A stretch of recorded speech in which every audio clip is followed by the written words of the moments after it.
let's get started. We can't get enough of open floor plans. We're gonna destroy your house. We open it up, opening up your spaces. You can see every area of the house from the kitchen, which is exactly what we want. HGTV gets a lot of credit for making the open layout so popular, but central heating and cooling helped make it possible.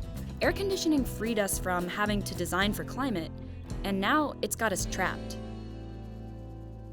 From 1910 to 1940, you could buy a whole house, from the floor plan to the lumber to the nails, straight from the Sears catalog. And just like HGTV does today, the Sears homes reflected mass market taste. Look at all those walls. It's not because people back in the day were ignorant rubes who hated natural light. There were practical design considerations. For one thing, we didn't have the construction technology to build open layouts on the cheap, and we kept our kitchens closed off because we used to think of cooking as a task for the hired help, better left unseen. It was also about climate control. In an era before air conditioning and central heating, smaller spaces were more practical. On a cold night, you could stay cozy in an enclosed den. On a blistering day, the heat from the kitchen would stay in the kitchen. Once we could cool our homes with machines, we didn't have to rely on design to control the temperature. So now, the homes we build are divorced from the places we live. A McMansion in Florida looks identical to one in Michigan, despite the major differences in climate. It's easy to criticize the uniformity of the American suburbs. Think little boxes on the hillside. On the hillside, little boxes made of ticky-tacky little boxes, little boxes, little boxes, all the same.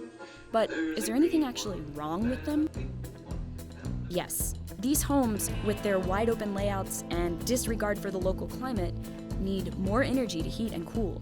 And that's a problem because we're headed straight for a global cooling crunch.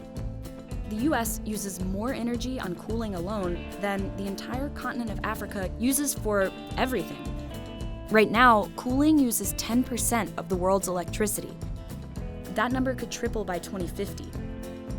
The International Energy Agency warned in their 2018 report that this is one of the most overlooked and most critical energy issues of our time.